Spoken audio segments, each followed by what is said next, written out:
Olá, estudantes. Eu sou a professora Daniele Savana e hoje nós vamos falar sobre evolução e filogenia das plantas. É uma representação visual das mudanças que ocorreram ao longo do tempo. Então vamos lá. Bem, eu trago aqui uma frase, uma afirmativa de Rava em 2014, onde ele diz que o estudo das plantas nos garantiu o melhor entendimento da natureza de toda a vida e continuará a fazê-lo nos anos vindouros. Então, o que Raven nos coloca aqui é justamente a importância de se estudar, conhecer, justamente para que possamos entender essa dinâmica da vida e, com as pesquisas, com esse estudo, a gente continuará a entender os anos futuros, né?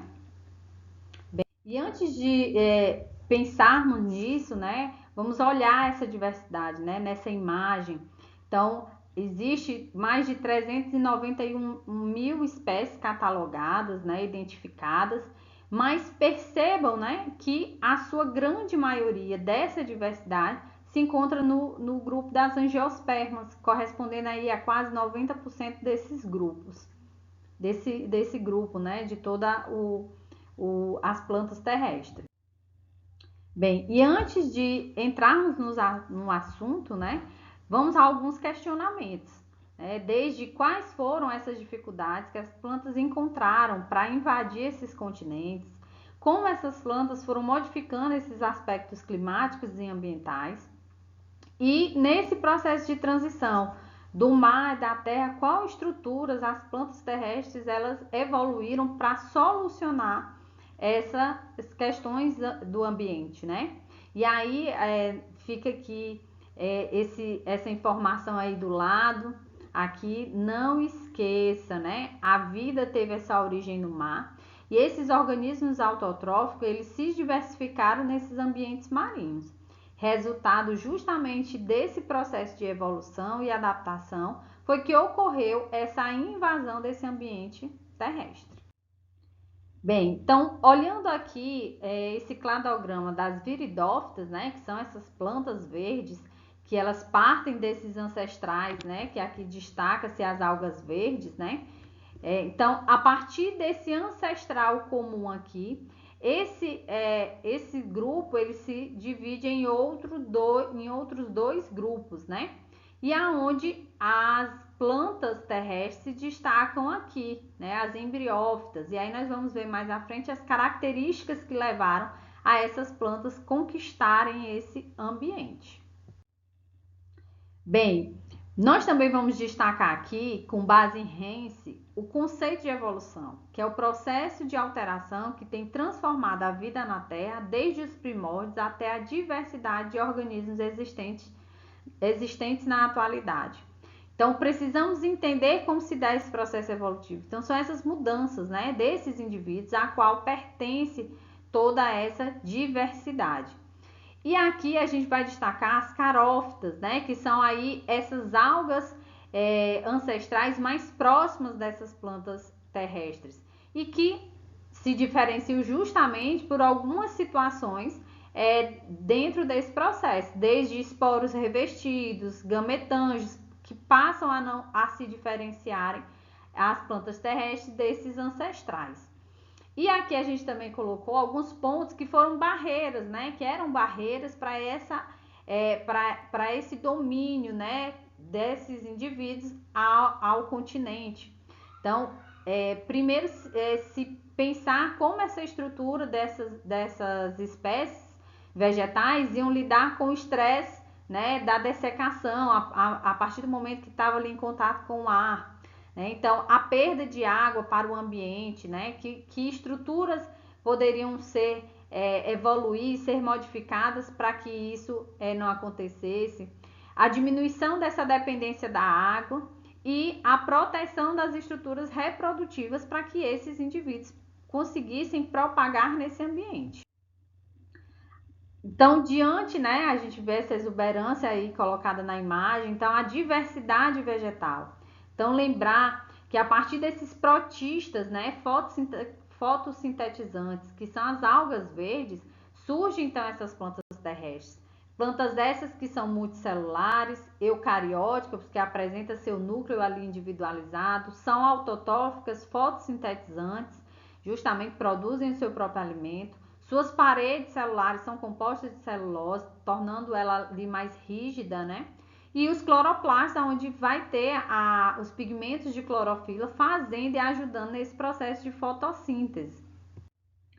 Bem, e dentro desse processo da evolução das plantas, essas situações foram que colaboraram para que pudesse haver essa invasão desse ambiente terrestre. Então, a água, a produção de esporos mais resistentes a esses ambientes mais secos, estruturas pluricelulares e mais complexas, embriões protegidos por envoltórios mais resistentes e todo o seu sistema vascular, né? Sua condução ali, sua estabilização no solo, né? Do solo com a raiz, levando essas substâncias inorgânicas e a água através do caule, com xilema, floema, levando até as folhas, fazendo essa eficiência desse sistema, trocando ali energia, né? Absorvendo energia e gás carbônico para essa produção de matéria orgânica. E dentro desse processo evolutivo surge-se as sinapomorfias, né? Que foi desde a cutícula, né? Limitando essa permeabilidade da água, a existência dos gametas, dos esporos, a proteção desses embriões e a disseminação desses esporos, né? Da produção desses esporos no ambiente. Então, essas foram as novidades que fizeram com que elas evoluíssem. Aqui um exemplo, né, de como esses indivíduos passaram de fato a ter seu sistema reprodutor aqui, ó, os anterídeos protegidos, né, por camadas, da mesma forma que a osfera aqui, ó, protegida por essas camadas. E na filogenia das plantas, a gente vai aqui conceituar a filogenia, como mostra aqui Hansen, que essas relações evolutivas que são inferidas a partir de dados morfológicos e moleculares, que a genética veio aí contribuindo com esse processo. Então, como foi dito, parte-se essa filogenia das plantas de alga verde ancestral, que é fotossintetizante, então, o grupo dos protistas. Então, surge aqui esse primeiro indivíduo, essas plantas terrestres, que aqui foram denominadas de avasculares, que são as briófitas.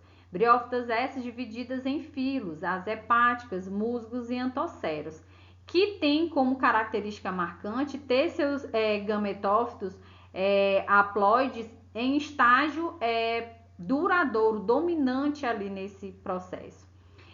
Ao longo dessa evolução, que essas células vão se apropriando, vão evoluindo e vão se modificando, se fortalecendo no ambiente, vai surgindo aqui, dentro dessa linha, as plantas vasculares, que são as licófitas e as pteridófitas, né?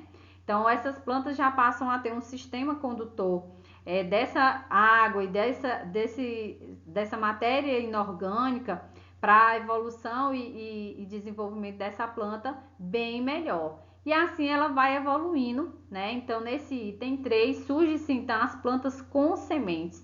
E aqui elas definidas, né, destacadas em gimnospermas e angiospermas, que se diferenciam tendo a semente, porque a angiospermas vai dominar a maior parte dessa diversidade, tendo também flores, né, que vai contribuir para esse processo de polinização, né, atração desses outros animais para ajudar nessa dispersão, como também a semente vai estar revestida no fruto, né? Então, toda essa filogenia aqui destacada mostra esse processo de evolução das plantas e como se dá, né? Então, na próxima aula a gente vai continuar, só que agora a gente vai destacar cada um desses grupos para que a gente possa conhecer essas caracterizações que fizeram com que elas dominassem esse ambiente terrestre. E aqui as nossas referências bibliográficas e muito obrigada e até a próxima aula.